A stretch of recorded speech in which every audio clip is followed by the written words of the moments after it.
Okay. So, whenever I talk about systems, and I honestly am becoming less affectionate toward that word systems, because as I am moving through the world with this film and having these conversations, what I'm realizing increasingly is that while I grew up with that word systems being a kind of a warm reference to a larger set of organisms that we live within, or small, that in the world we live in, it's something very mechanistic. If you Google it kind of represents this idea of dry graphic. Absolutely. If you Google systems theory and hit images, what you're going to get is all these ridiculous diagrams that bear no resemblance to anything that I ever thought of as a system. Yeah. So I use the term loosely, and I'd rather use the term context. I've heard people say dynamical context. Whatever. I mean, basically what we're talking about is, at the largest level, the universe, the biosphere, and all the way down to the nature of the smallest atomic relationships. So it scales up, it scales down. The best entry point into the question of what is a system, I think, is to just look at the body. It's the system that you live inside of. And it's your system. Yeah. And you know it intrinsically. You know, if your baby toe is hurting, it affects the way that you walk, which is going to affect what you can do that day, which is going to affect whether or not you're going to get to go see your girlfriend, or whether or not it's going to be possible to go to work and make money. I mean, these are little tiny pieces that fit into larger pieces that fit into larger pieces that are all moving. So within the body, you've got the perfect scenario where your lungs do something different than your heart, does something different than your nervous system, than your ability to perceive, than your whole language and linguistical system. And they work in this integrated way, or this coupling. Yeah. They work in relationship. They work in an integration. They work on an integration. They work with an integration.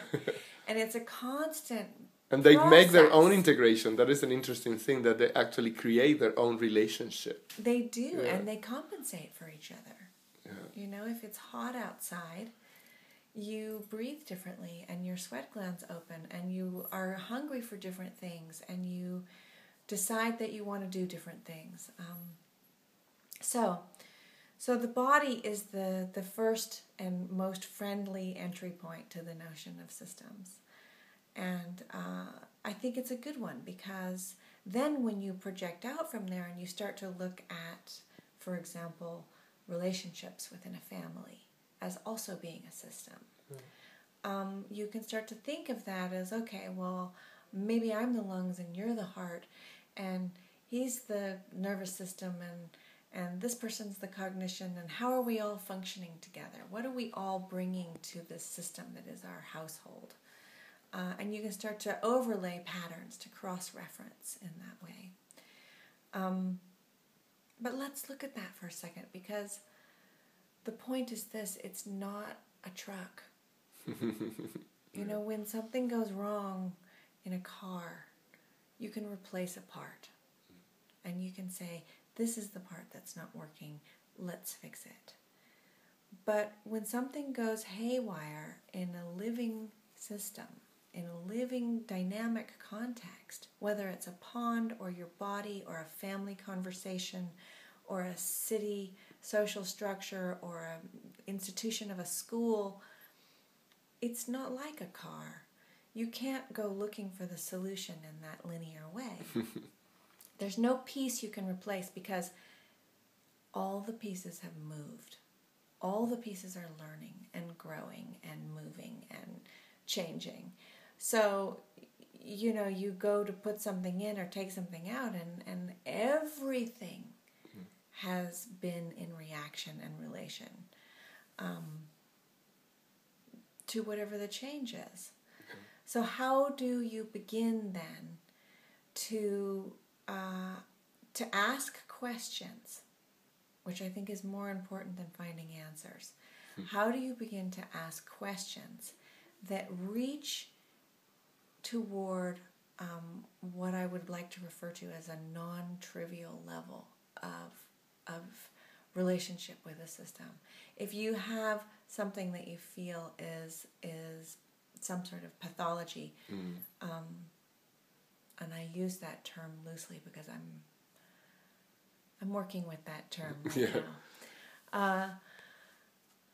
How do you begin to deal with that? How do you broach it? Because there's so much that we can't see. I have only my frame of reference. I have only my epistemology, my perception. And by definition, that's limited. I can only see a tiny piece of these big circles that are moving. So anything that I choose to do that I see as being the answer or the solution is bound to be limited by that. And that brings up a really big paradox of how do you... How are we going to change it? How do you change something when you know that the change you're going to make is by definition limited? Limited, yeah. And, you can say, well, you have to take responsibility for what you do. Or like a lot of people can say, well, we have to be systemic, but what does it mean? and how do we do it? Yeah, and how do we do it? And so my dad talked about this thing that he called the pattern that connects. And I think it's a useful tool because it does a couple of things. First of all, what is that? Yes. And I think that's okay. If we don't know what the pattern that connects is, the quest for it is a noble quest, and that's enough.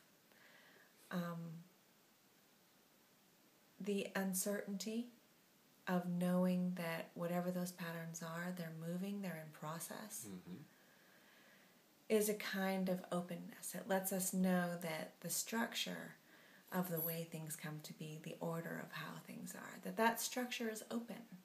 It has to be open. If it's not open, it's over. It has to be growing and expanding and contracting and breathing, just like your body.